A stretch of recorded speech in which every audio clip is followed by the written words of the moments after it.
जिसका मल भी इतना पावन, वो कितनी पावन होगी। जिसका मल भी इतना पावन, वो कितनी पावन होगी। जिसके मल से बने हैं गणपति, दूध से शिव जी प्रकट हुए। गलियों में देख लो गायों को, प्लास्टिक खा खा करके मर रही है। तो भाई साहब, जहां गंदी गलियों में गाय घूमती है उसको भारत नहीं बोलते। भ्रम में मत रहो आप कि तुम भारत में हो, इंडिया में जी रहे हो, अंग्रेजों का इंडिया। समझ रहे हैं आप? जहां ऐसा होगा भाई वो भारत होगा। तो दुर्योधन ने कहा कि ऐसा तो राजा विराट की नगरी में है, बोला तो वहीं भारत होगा। तो दुर्योधन ने, बहुत ध्यान दीजिए, दुर्योधन ने राजा विराट की गौशाला पर आक्रमण करवा दिया। बोलो गौ माता की। और जब गायों पर आक्रमण हुआ तो गौएं रंभाई क्या बोली? गाय माता बोलो, हाथ खड़ा करके बोलिए। और ये शब्द गया उसके कान में जो क्या बना हुआ है, कीचड़। और इस शब्द ने उसको जगा दिया। आ गई समझ में? आप लोग बोलते होंगे ये महाराज माँ माँ क्यों बुलवाता है? क्योंकि इस देश को जब जब ये देश सो गया है, जब जब ये मुर्दा हो गया है, जब जब इसकी जिसमें कायरता आ गई है, जब जब ये नपुंसक बन गया है, तब तब इस शब्द ने इस देश को जगाया है। बोलो माँ।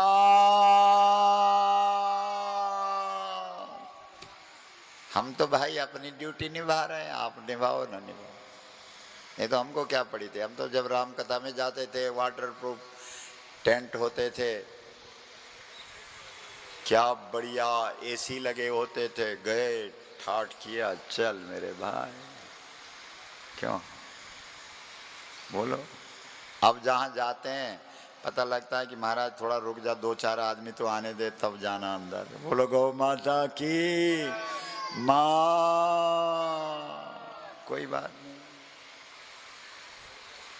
मेरा आपकी कृपा से सब काम हो रहा है। मेरा आपकी सब काम हो रहा है। मेरा आपकी कृपा से सब काम हो रहा है।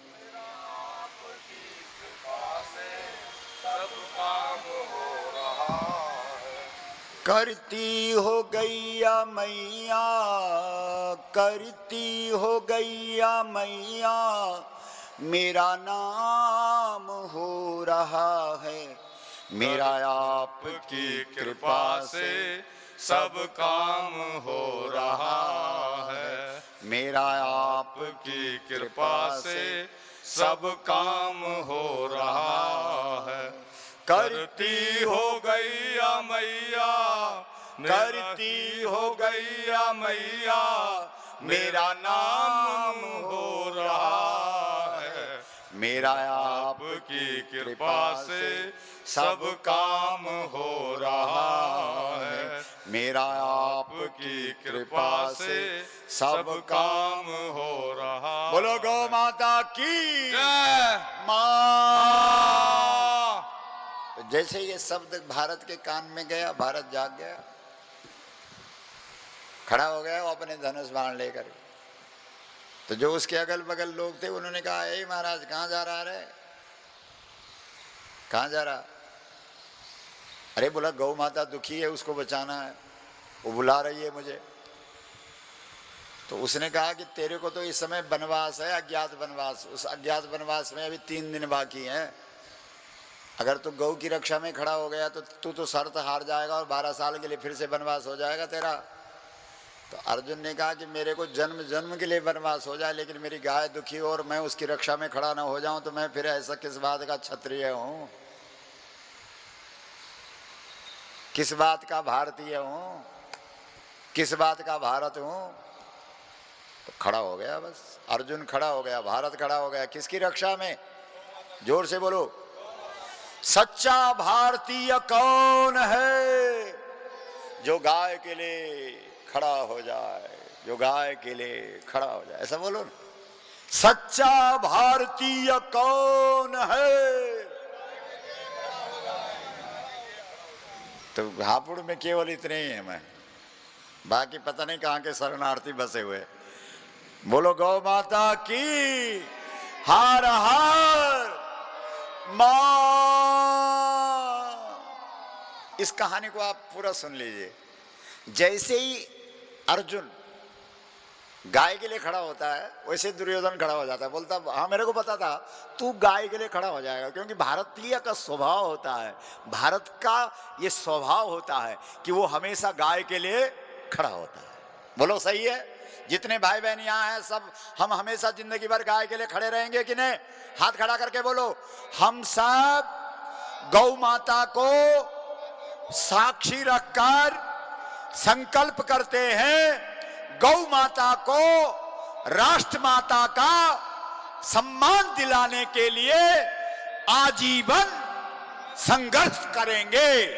जब तक गौ माता राष्ट्र माता का सम्मान प्राप्त नहीं कर लेती, तब तक हम चैन से नहीं बैठेंगे।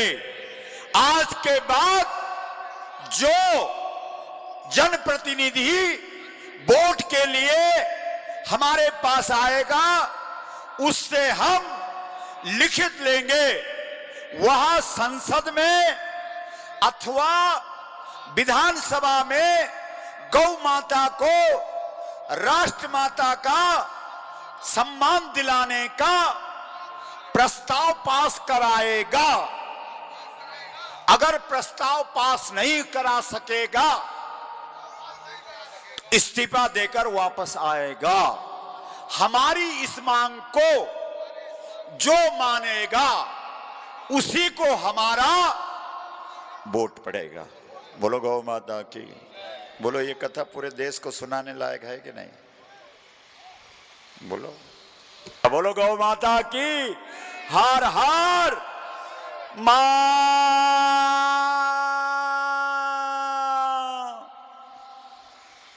बहुत गजब की बातें हैं साहब, आप सुनेंगे। आपको आप लोग तो बहुत व्यस्त रहते हैं ना, ये सब महाभारत की कथा है जो हम आपको सुना रहे हैं। तो जैसे ही दुर्योधन बड़ा खुश होता है कि वाह वाह भारत पकड़ा गया, अब इसको फिर से 12 साल का वनवास होगा। क्योंकि वनवास जाते समय ये शर्त थी कि 12 साल का वनवास होगा, 13वें वर्ष का अज्ञात वनवास होगा। अज्ञात वनवास में तुमको ढूंढा जाएगा, अगर तुम्हारा पता लग जाएगा तो फिर से तुम 12 साल के लिए वनवास जाओगे, 13वें वर्ष का अज्ञात। तो अब पता लग गया, क्योंकि 3 दिन बाकी थे। अर्जुन जो है गाय के लिए खड़ा हो गया, गौरक्षा। समझ रहे हैं आप? ये भारतीयों की पहचान कि अपना नफा नुकसान नहीं देखेगा, गाय के लिए एकदम खड़ा हो जाएगा। ये है सच्चा भारतीय। जो सच्चा भारतीय होगा वो अपना स्वार्थ नहीं देखेगा, कुछ भी नहीं देखेगा, वो गाय को देखेगा, बस उसके ध्यान में गाय होगी। तो जैसे अर्जुन खड़ा हुआ, दुर्योधन बड़ा खुश हुआ, ताली बजाते हुए, अरे भारत, मुझे पता था तू गाय के लिए खड़ा होगा, इसीलिए मैंने गौशाला पर आक्रमण करवा दिया था। अब तू हार गया है, अब तुझे फिर से 12 साल का वनवास होगा और 13वें वर्ष का अज्ञात वनवास होगा। अर्जुन ये सुन रहा था, ठीक उसी समय भारत के पीछे कृष्ण खड़ा हो गया। क्या गजब की बात! किसके पीछे? भारत के पीछे। कौन खड़ा हुआ? कृष्ण। तो दुर्योधन बोलता है तू कौन है? मतलब तू क्यों आया यहाँ? हमारी बातचीत चल रही है, हमारी शर्त है, तू कौन होता है? तो कृष्ण कहता है कि जो लोग गाय के लिए खड़े हो जाते हैं उनके पीछे खड़ा होने की मेरी भी कसम है कि मैं भी 24 घंटे उनके पीछे। बोलो बोलो। इतना बड़ा आश्वासन कृष्ण ने हमको दे रखा है और तब भी हम परेशान हैं। बताइए, सोचो जरा। संकल्प लिया हाथ पे गंगा जल लेकर के कि हम भी संकल्प करते हैं। गंगा जल तो हमारे साथ ही रहता है, क्योंकि गंगा के मायके के हम लोग हैं। तो हमने कहा हम 676 जिलों में जाएंगे और इस देश के लोगों को जगाएंगे। और भारत सरकार कान खोल करके सुन, 18 फरवरी 2018 को लाखों में नहीं करोड़ों में लोग आएंगे। बोलो सही है संकल्प की गलत है? बोलो आप लोग करेंगे इसमें काम कि नहीं? और हम अपने अध्यक्ष साहब से निवेदन करते हैं कि भारतीय गौ क्रांति मंच का जो आंदोलन कर रहा है उस आंदोलन के लिए भी आपको यहाँ एक संगठन बनाना है और आज हमको बता देना है। क्यों? क्योंकि आप लोग लगे हुए हैं, आप लोग ही पीड़ा समझ सकते हैं। और हम आपके सामने अभी संक्षिप्त में पूरी बात रख रहे हैं कि इस आंदोलन से क्या होगा, क्योंकि सारे तजुर्बे हमने करके देख लिए, सारे टोटके हमने अपना लिए। हमने तो देहरादून में हमारी जो गौशाला है, हमने 60 गाय लोगों को दे दी और पता क्या किया कि 500 रुपये हम तुम्हें प्रत्येक महीना देंगे। सुन लो आप ध्यान से, हमने ये भी आजमाया, 500 रुपये तुमको प्रत्येक महीना देंगे, तुम अपने घर में गाय रखो। और कितनी गाय दी? 60 गाय। लोगों ने क्या किया कि गाय तो बेच ली, सुन लो, और हमसे 500 रुपये लेते रहे। जब 8 महीने हो गए पैसा देते देते, तो एक दिन हम कथा से आ गए, ऑफिस में बैठे, तो वहाँ पे हमारे अध्यक्ष बैठे हुए थे, वो डंगवाल साहब। तो हमने कहा भाई तुम लोग जिनको पैसे दे रहे हैं वहाँ जा कर के ये भी देखते हो कि गाय वहाँ है कि नहीं है? बोला अरे गुरुजी ये तो हमने कभी सोचा ही नहीं। तो हमने कहा आज ही टीम बना के जाओ। तो वो गए तो केवल 60 गाय ले गए थे और 8 लोगों के घर में गाय मिली, बाकी ने सबने बेच दिया था और रुपए ले रहे थे। इतना पतन हो गया इस देश में। बोलो अब क्या करोगे आप? इसलिए हमने तो सारे तरीके अपना लिए। वो बोलते हैं सिर नीचे करके और पैर ऊपर करके कितने कितने घंटों तक गौ माता क्या करना है, ये भी 1 वर्ष तक गायों के बीच में 18 किलोमीटर नंगे पांव रह करके भी गायों से पूछ लिया कि मां करना क्या है। इसलिए हम कोई किताबों की बात, ये जब 6 महीने का यज्ञ हुआ तो तब गौ माता ने ये धेनुमानस ग्रंथ दिया। देखो इस ग्रंथ ने इस देश में गौ कथा का संकनाद किया। आप लोगों के पास किसी के पास है ये धेनुमानस? अच्छा कुछ लोग तो हैं। अच्छा ये तो हमारे साथ आ रखे हैं। कुछ लोग यहाँ के हापुड़ वालों के पास, किसके पास है किताब? वो पीछे हमारे भाई बैठे हुए हैं। आपने पढ़ी है किताब? पढ़ी नहीं है। देख लो अब क्या करें बताओ। इस किताब को जो पढ़ेगा वो बिना गाय के नहीं रहेगा। इस किताब को आप सामान्य मत समझना। इसमें स्वयं हिमालय के देवी देवताओं ने, ऋषि मुनियों ने ये ग्रंथ गौ कथा के निमित्त इस देश में हम लोगों को प्रदान किया। इस ग्रंथ के अंदर स्वयं गौ माता ने अपना चरण चिन्ह प्रदान किया। आपको आश्चर्य होगा देख करके। ये देखो ये चरण चिन्ह, ऐसे थोड़ी चले हैं हम।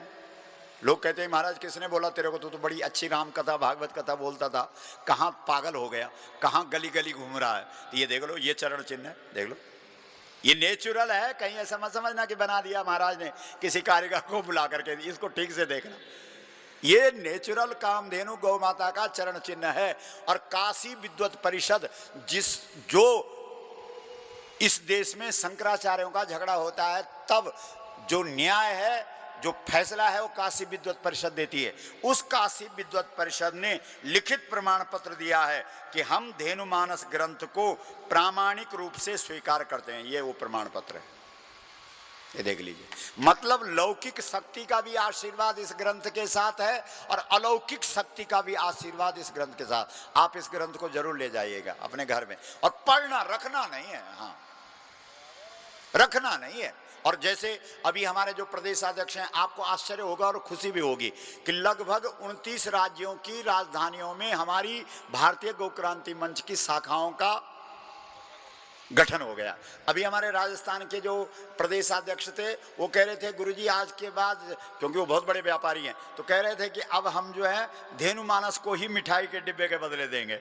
मतलब जैसे होली दिवाली में आप लोग देते ना एक दूसरे को, तो वो मिठाई क्या देनी, वो तो सारा आप जान रहे हैं। अभी कुछ दिन पहले एक राष्ट्रीय चैनल दिखा रहा था, वो जो वर्क होता है साहब, वो चांदी का वर्क नहीं होता जो मिठाइयों पे, वो दिखा रहे थे कि कैसे जो है चमड़े के अंदर चांदी रख करके और पता नहीं क्या क्या और जानवरों के चमड़े से बना रहे थे उसको। इतनी गंदी चीज है। बाजार की चीजों पे अब भरोसा मत करना। बोलो गौ माता की मां। तो जो गाय के लिए खड़ा होगा वो भारतीय है। जो गाय के लिए खड़ा होगा वो, जोर से बोलो, जो गाय के लिए खड़ा होगा, जो गाय के लिए खड़ा होगा, और जो भारतीय बन जाएगा उसके पीछे कौन खड़ा होगा? कृष्ण। बोलो, अब लोग मंदिरों में ढूंढ रहे हैं कृष्ण, आरती श्याम, बोला राधे राधे श्याम मिला दे। किसका श्याम? अरे गाय के पीछे खड़े हो जाओ, तुम्हारे पीछे तुम्हारे आगे कृष्ण खड़ा नहीं हो सकता। गाय वालों के आगे खड़ा होने की हिम्मत कृष्ण नहीं रखते। कृष्ण कहते हैं जो गाय के लिए खड़े हो जाते हैं उनके सामने मैं नहीं आ सकता, उनके पीछे उनकी रक्षा के लिए मैं हमेशा खड़ा रहता। गोपियों के घरों में कृष्ण चोर बन करके आते हैं। एक भाई हमसे पूछने लगा, महाराज जी गोपियों के घरों में कृष्ण चोर बन करके क्यों आता? हमने कहा अगर भगवान बन के आएगा तो गोपियों को परेशानी नहीं होगी। तो बोला चलो भगवान बन के ना आया तो सामान्य मेहमान बन के आए। अरे तुम्हारे घर में जब मेहमान आता है तब भी तो इधर उधर कुछ करते हो, नहीं करते हो क्या? अरे साहब आज मेहमान है, थोड़ा सब्जी अच्छी लगे, ये हो जाए, 4-5 सब्जियां लग जाए, दाल बन जाए, ये बन जाए, वो बन जाए, है ना? नहीं होता भाई जिस दिन मेहमान आता। तो कृष्ण ने कहा कि गोपियों के घर में न तो मैं भगवान बन के जाऊंगा। अगर अभी फोन आ जाए कृष्ण का, मान लो मैं पंचायती गौशाला हापुड़ में आ रहा हूं क्योंकि वहां की समिति बहुत अच्छी है, मान लो उन्होंने गौ कथा का 1 दिवसीय कार्यक्रम का आयोजन किया है, तो क्या करेंगे आप? सच बोलो, आप इधर उधर दौड़ने लगेंगे और कृष्ण और आप क्या करें, है ना? आपने हमारे लिए तो ये बिछाया है, क्या बोलते हैं इसको, वो जो आगे तक पूरा बिछा रखा है ना, मैट। लेकिन कृष्ण आ जाए तो क्या करेंगे आप? बोलो तुरंत प्रधान जी अभी आदेश देंगे, जल्दी करो, कहाँ गया वो कोषाध्यक्ष, फूल लाओ, वो गुलाब के छिड़काव करो, कृष्ण आ रहा है। बोलो सब इधर उधर तितर बितर हो जाएगा। बोलो कृष्ण आ रहा, कृष्ण आ रहा, कृष्ण आ रहा। इसलिए कृष्ण ने कहा भैया गाय वालों के घर में मैं भगवान बन के नहीं जाता, मेहमान बन के भी नहीं जाता। बोला क्या बन के जाता? बोला चोर बन के जाता। गजब। क्योंकि चोर आता है तो उसके लिए आप कोई व्यवस्था बनाते हैं? बोलिए चाय बना के रखते हैं कि चोर आएगा रात को 12 बजे?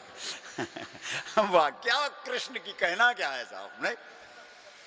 वाह, क्या गजब किया। तो गोपियों ने कहा एक बात है, तुम चोर बन करके आओगे हमको तो पता ही नहीं लगेगा, तब क्या फायदा है कि तुम हमारे घर में आए, क्योंकि चोर का तो पता ही नहीं लगता कब आता है कब निकल जाता है। तो कृष्ण ने कहा कि चोर कितना भी बड़ा हो कुछ न कुछ अपनी निशानी छोड़ देता है। तो गोपियाँ बड़े प्यार से पूछती है कि तू क्या निशानी छोड़ेगा जब हमारे घर में आएगा? तो कृष्ण कहता है कि मैं तुम्हारा बछड़ा खोल दूंगा, इसलिए जिस दिन तुम्हें गाय का बछड़ा खुला मिले, दूध पीने वाली गाय का बछड़ा जो दूध पीता हो, उस दिन समझ लेना तुम्हारे घर कौन आया था। बोलो जोर से, कृष्ण। बताइए। और हम लोग क्या करते हैं, जिस दिन बछड़ा खुला मिलता, किसने बांधा था, उसकी खैर नहीं समझ रहे हो? जबकि कृष्ण भागवत में कह रहे हैं ये बातें, आपको जो हम बता रहे हैं कि जब मैं तुम्हारे घर में आऊंगा तो क्या करूंगा? बत्सान। बोलो बत्सान। आप बोलो ना भागवत का श्लोक, बत्सान मुंचन क्वचिद समये क्रोश संजात हासः स्तेयम स्वाद वत्यथ दधिपयः कल्पितहि स्तेय योगहि। ये चोर योग है, मतलब गाय वालों के घर में मैं भगवान बनने की हिम्मत नहीं करता, गाय वालों के घरों में मैं मेहमान बनने की हिम्मत नहीं करता, गाय वालों के घरों में तो मैं चोर बन करके चला जाता हूं। वाह वाह, सोचो सर,